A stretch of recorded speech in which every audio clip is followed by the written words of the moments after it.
Tissue বা ঢিলা ব্যবহার না করলে নামাজ পড়লে হবে কিনা একটু জানাবেন। দক্ষিণ দিকে মাথা দিয়ে ঘুমানো যাবে কিনা? খাবার খাওয়ার সময় কি মাথায় কাপড় দেওয়া আবশ্যক? ফরজ গোসল কারণবশত বিলম্বে করলে কোনো গুনাহ হবে কিনা? 4 রাকাত বিশিষ্ট নামাজের প্রথম বৈঠকে তাশাহুদের পর দুরূদ পড়ে ফেললে করণীয় কি? বাথরুমে উলঙ্গ হয়ে গোসল করা যাবে কিনা? ওযু ছাড়া হাদিস শরীফ পড়া যাবে কিনা? জুমার দিন অনেকে মৃত ব্যক্তির দোয়া করার জন্য মিষ্টি নিয়ে আসে, সেটা খাওয়া যায় কিনা? কেউ সফরে আছেন কিন্তু সফরের নিয়মে কসর না পড়ে নরমালি নামাজ পড়লে তার নামাজ হবে কিনা? তখন নিচে জুব্বা পরা কি জায়েজ আছে? স্বামী স্ত্রী একত্রে নামাজ পড়ার সময় স্ত্রীকে একামত দিবে? মহারণা না দিয়ে স্ত্রীর কাছ থেকে মাপ চেয়ে নেওয়া যাবে কি? মোবাইলে অশ্লীল ছবি বা ভিডিও নিয়ে নামাজ পড়লে কি নামাজ কবুল হবে? মেহেদী হাসান আপনি লিখেছেন, কেউ সফরে আছেন কিন্তু সফরের নিয়মে কসর না পড়ে নরমালি নামাজ পড়লে তার নামাজ হবে কিনা? নামাজ তো হয়ে যাবে, কিন্তু এই কাজটি করা উচিত নয়। সফরের যে আল্লাহ তাআলা ছাড় দিয়ে ছাড় গ্রহণ করতে হবে, ইচ্ছাকৃত করা উচিত নয়, জায়েজ নাই। এমদাদুল হক আপনি লিখেছেন, পিতা যদি হারামভাবে ইনকাম করে, ইনকাম কি পরিহার অন্যদের জন্য হারাম হবে? যার নিজস্ব ইনকাম করার সুযোগ আছে তিনি তার উপার্জন নির্ভর করবেন, হারাম উপার্জন উপর নির্ভর করবেন না। যদি অন্য কোনো উপার্জন না থাকে তাহলে সেক্ষেত্রে বিকল্প হিসাবে ছোট শিশু আছে, নিরুপায় আছে, আপনি আপনার জন্য এটা জায়েজ হবে। শহীদুল ইসলাম লিখেছেন, জুমার দিন অনেকে মৃত ব্যক্তির দোয়া করার জন্য মিষ্টি নিয়ে আসে, সেটা খাওয়া যায় কিনা? মিষ্টি খাওয়াতে কোনো অসুবিধা নেই, তবে দোয়া করার পর মানুষকে মিষ্টি খাওয়ানো এটা আসলে কোন হাদিস নির্দিষ্ট কোনো বিষয় নয়। এমনি দোয়া করলাম, আমরা দোয়া চাইলাম, কেউ দোয়া করলো, এটা ভিন্ন কথা। কিন্তু দোয়া করার পর তাকে মিষ্টি দেয়া এটা আমাদের দেশীয় কালচার, এবং এটা অনেকটা দোয়ার বিনিময় কেন জানি মনে হচ্ছে। মৃত ব্যক্তির জন্য দোয়া করার পর পয়সা নেওয়াও জায়েজ নাই, কোনো বিনিময় নেওয়া জায়েজ নাই। এটা বিনিময় আপনি না বললেও যে ঠিক আছে উপস্থিত মানুষদের জন্য হাদিয়া, সেই হিসাবে এটা খাওয়া জায়েজ আছে। যে কেউ দোয়া করুক বা না করুক, মসজিদে যারা আছে সবাইকে খাবার দিলাম, সবাইকে একটু মিষ্টি খাওয়ালাম যাতে মৃত ব্যক্তির সওয়াব পায়, সেই উদ্দেশ্যে তিনি করলে এটা গুনাহ হবে না সন্দেহাতীতভাবে।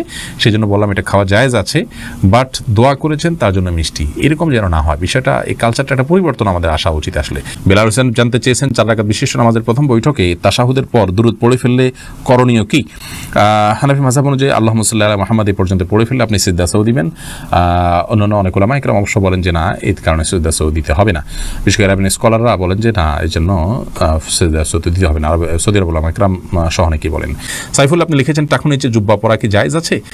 টাকুর নিচে জুব্বা পরা জায়েজ নয়। আপনারা অনেক সৌদিয়ানদেরকে দেখেন, তারা টাকুর নিচে জুব্বা পরে, মাথা টুপি পরে, আবার উপরে একটা আপনাদের শেখরা যেরকম রুমাল পরে, ওটা রুমালও পরে।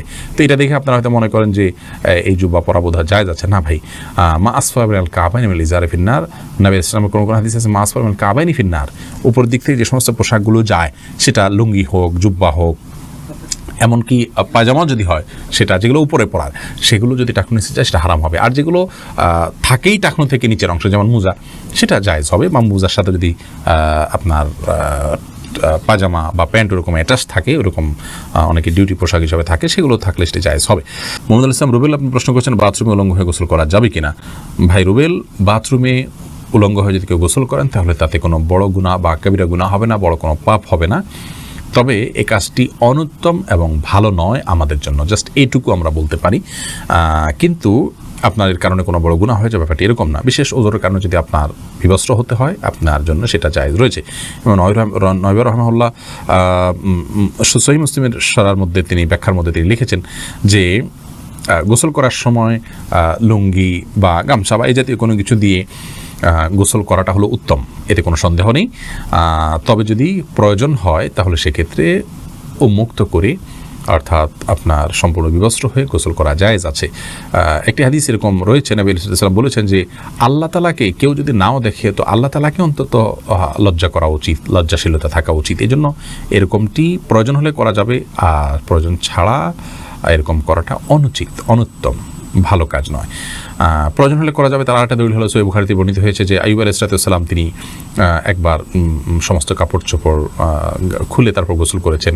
তারপরে মুসা আলাইহিস সালামের ব্যাপার আপনারা জানেন যে তিনি গোসল করতে নেমেছেন, পাথর তার কাপড় নিয়ে দৌড় দিয়েছে, তিনি তার পিছনে দৌড়াতে শুরু করেছেন। এগুলো সব বিশেষ কারণে এবং বিশেষ প্রেক্ষিতে। তাছাড়া এগুলো আগের শরিয়াত, সেগুলোর বিধান আমাদের জন্য হুবহু যে প্রযোজ্য তা নয়। আমাদের জন্য অনুত্তম হবে কাপড় চোপড় একদম খুলে গোসল করাটা, তবে হারাম নয়। এরপর সামিতা জেরিন আপনি লিখেছেন, অজু ছাড়া হাদিস শরীফ পড়া যাবে কিনা? জি, হাদিস পড়তে পারেন। হাদিস পাঠ করার জন্য অজু এটা জরুরি নয়। ইসলামিক বই পুস্তক পড়ার জন্য অজু জরুরি নয়। অজু জরুরি হবে কোরআন কারীম যখন স্পর্শ করবেন পাঠ করার সময়, সেটি মুখস্থ পড়লে কোরআন শরীফ তেলাওয়াত করার জন্য আপনার মুখস্থ অজু থাকা জরুরি নয়। আর রাশেদ খান লিখেছেন, মহারণা না দিয়ে স্ত্রীর কাছ থেকে মাপ চেয়ে নেওয়া যাবে কি? স্ত্রীর কাছ থেকে মহানা না চেয়ে মাফ চেয়ে নিলে সেটা জায়েজ হবে, কিন্তু আপনি বিয়ের আগে থেকে প্ল্যান করছেন যে আমি রাতে বাসর রাতে স্ত্রীর কাছে মাফ চেয়ে নেবে, এটা তো ছোট লোকই, এটা তো স্পষ্ট ছোট লোকই। আপনাকে বিয়ে করতে গিয়ে বলেছে যদি আপনি মহানা দেওয়ার ক্ষমতা না থাকে, হ্যাঁ আপনি দেওয়ার ক্ষমতা ছিল, প্ল্যান ছিল, কোনো কারণে হয়ে উঠলো না, আপনি তখন মাফ চান, একটা ব্যাপার।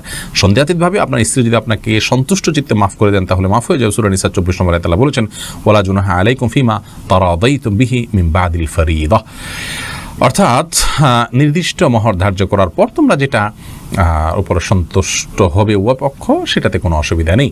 কোরআন কারীমে অন্য আয়াতে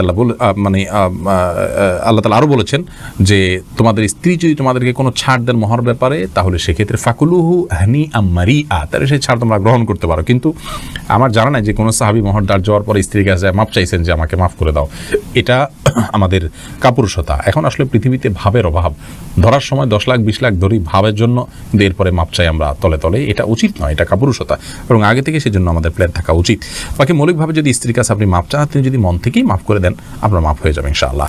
স্বামী স্ত্রী একত্রে নামাজ পড়ার সময় স্ত্রীকে একামত দিবে না, স্বামী স্ত্রী একত্রে যদি জামাতের সাথে সালাত আদায় করেন তাহলে সেক্ষেত্রে স্বামী নিজে একামত দিবেন, তিনি নিজেই ইমামতি করবেন, স্ত্রী একামত দিবেন, স্বামী ইমামতি করবেন, ব্যাপারটা কিন্তু সেরকম নয়। আব্দুল মতিন আপনি লিখেছেন মোবাইলে অশ্লীল ছবি বা ভিডিও নিয়ে নামাজ পড়লে কি নামাজ কবুল হবে? নামাজ কবুল হয়ে যাবে, কিন্তু মোবাইলে ছবি, অশ্লীল বা হারাম কোনো কিছু নিয়ে যদি আপনি সালাত আদায় করেন তাহলে সেক্ষেত্রে আপনি আল্লাহ রাব্বুল আলামিনের সামনে দাঁড়াচ্ছেন, সে অবস্থায় আপনার যে মন মানসিকতা থাকা উচিত সেটি হচ্ছে না। আর এই অশ্লীল কোনো কিছু আপনার মোবাইলে যদি থাকে, খারাপ কোনো কিছু যদি থাকে, তাহলে সেটা সালাতরত অবস্থায় থাকলে সেটা যেরকম অপরাধ, ঠিক একইভাবে সালাতের বাইরেও সেটা থাকাটা আপনার জন্য অপরাধ। বিধায় এর কারণে সালাতে কোনো প্রকার ব্যাঘাত হবে না। সালাতে যদি আপনি মনোযোগ দিয়ে সালাতের যে অন্যান্য শর্ত আছে সেগুলো আপনি পূরণ করে সালাত আদায় করেন তাহলে সালাত তো হয়ে যাবে, বাট এই হারামটা আলাদা একটা আপনার জন্য ক্ষতিকর, আপনার সালাতের মধ্যে মনোযোগ নষ্ট হতে পারে, সেজন্য মোবাইল থেকে হারাম জিনিস এমনিতে সরিয়ে ফেলা উচিত, তবে সালাতের এটার কারণে কোনো ক্ষতি হবে না। জুলকারনাইন আপনি লিখেছেন ফরজ গোসল কারণবশত বিলম্বে করলে কোনো গুনাহ হবে কিনা? গোসল বিলম্ব করলে কোনো গুনাহ হবে না, তবে ফরজ গোসল যদি আপনি দেরিতে করতে চান পরবর্তী ফরজ নামাজের আগে আগে আপনাকে করে ফেলতে হবে। আর মাঝে যদি অন্য কাজ করতে চান, রাতে গোসল ফরজ হয়েছে, আপনি ফজর নামাজের আগ মুহূর্তে গোসল করবেন, তাহলে মাঝে অন্য কাজের জন্য এমনকি ঘুমানোর জন্য ওযু করে ঘুমানোটা হলো সুন্নাহ, নবী সাল্লাল্লাহু এটি করতেন, এটি করা ভালো।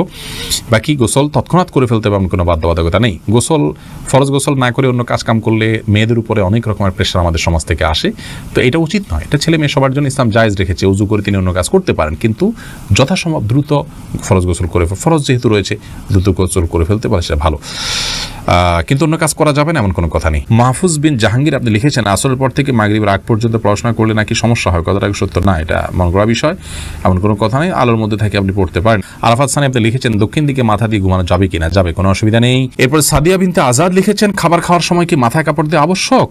না বোন, খাবার খাওয়ার সময় আমরা মাথায় কাপড় দিতে বাধ্য নই, কারণ হাদিস আমাদেরকে এরকম নির্দেশ দেয় না যে ছেলে হোক মেয়ে হোক নারী হোক পুরুষ হোক খাবার সময় আমাদেরকে টুপি দিতে হবে। অনেকে দেখা যায় খেতে বসলে টুপিটা তালাশ করে, আমার টুপিটা দাও আমি খেতে বসবো, অনেকে মনে করেন মাথায় কাপড় দিয়ে তারপরে খেতে হয়, না এমন কোনো বাধ্যবাধকতা নেই। খাওয়ার সময় আপনার মাথা খালিও থাকতে পারে, ঢেকেও আপনি খেতে পারেন, এ বিষয়ে কোনো বিশেষ নিষেধাজ্ঞা নেই। রদ্দুল মুহতারি লেখা হয়েছে যে ওয়ালা বাসা বিল আকলি মুত্তাকিয়ান ও মাকসুফার রাসি, অর্থাৎ গ্রহণযোগ্য মত অনুযায়ী উন্মুক্ত মাথায় অর্থাৎ খালি মাথায় বসে খেতে কোনো অসুবিধা নেই।